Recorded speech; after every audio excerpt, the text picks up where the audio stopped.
going to close with a picture of my brothers.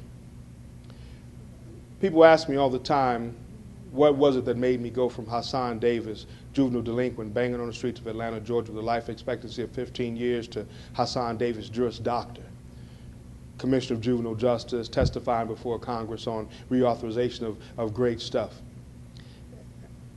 And I didn't know exactly what to say the first time I heard it, until I heard a young man ask me once, Mr. Davis, I was speaking, he was a young man who walked with a limp because he had been shot and he'd had some experience in his own life like mine. He said, do you remember your birthday?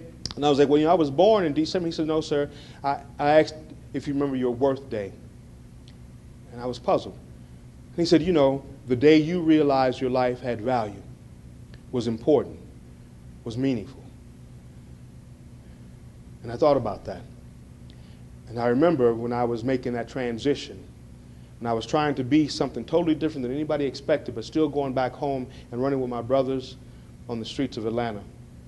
And I found myself in a terrible situation. I won't get into detail, but the end of the story is I was sitting between my brother, who had a machine gun, and the guy who was reaching for a shotgun, and I was the only one that recognized that this was probably not the best place to be. And as I was about to give up all of the aspirations that everyone had painted for me and accept my reality, because my brother used to tell me, people like us don't get to change.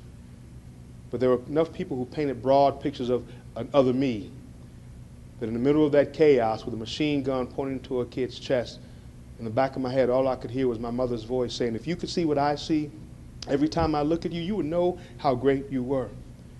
And Dr. Lorraine Wilson's voice saying, Hasan, I believe you can do anything you set your mind to, and all you can do is make me a fool for believing such a thing.